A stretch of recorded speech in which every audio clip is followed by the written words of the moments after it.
Nak lari ke mana? Itu ada yang betul. Terima kasih banyak. Saya mengambil bahagian ini nak beri sedikit pandangan dan juga pertanyaan. Pertamanya, saya merasakan pihak Kementerian Kerja Raya, ya, memanglah kita menyokong berikan peruntukan ini, tapi perjalanan kementerian ini juga perlu diberi pandangan dan teguran. Sini saya berpendapat, secara sedar atau tidak sedar, pihak Jabatan Kementerian Kerja Raya banyak melakukan pembaziran. Pembaziran yang saya maksudkan di sini yang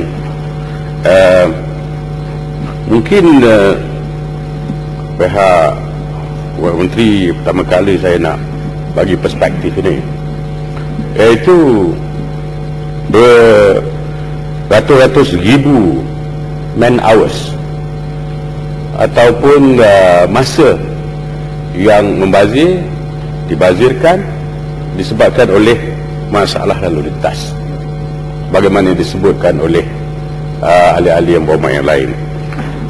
Yang mana Datuk yang Bertua, pada satu hari 24 jam, satu tahun ada 365 hari, dikali dengan 24 jam bermakna satu tahun 8,760 jam. Satu tahun 8,760 jam. Kita dapati masa ataupun man hours yang hilang di tengah jalan oleh orang ramai bukan 8,000, berpuluh-puluh ribu, ya, satu hari.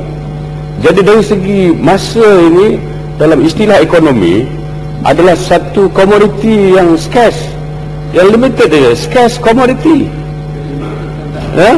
Dan kita tak dapat balik masa ini, ya. Jadi kalau orang belajar ekonomi dia tahulah, kalau tak belajar dia tak apa tahu. Yang mana tu? Yang tertua. Dan satu hari kita mungkin hilang 1 tahun masa, 2 tahun masa,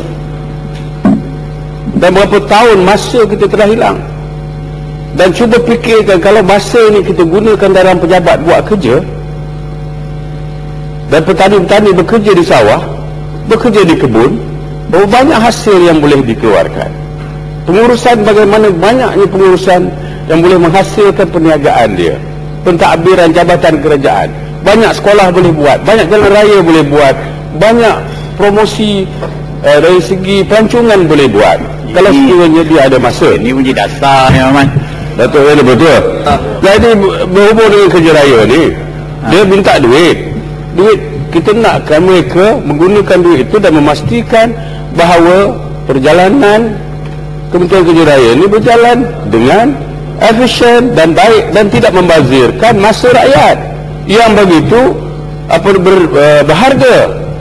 Ini kalau nak dipahami lah, kalau tak ada tu ulang lah.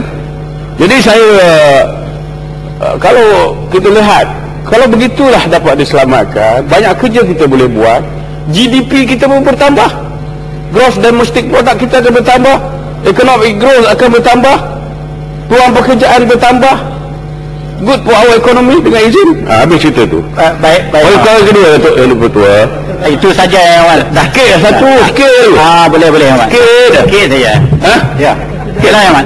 Ini saya tengok kerja-kerja kontrak di jalan raya ni, saya tengok banyak kan implementary pula.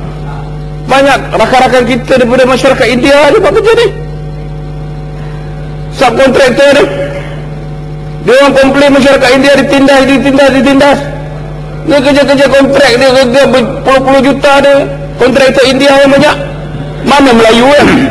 Jadi saya nak tanya apa? Bukan berkauman. Saya nak tanya menteri, mana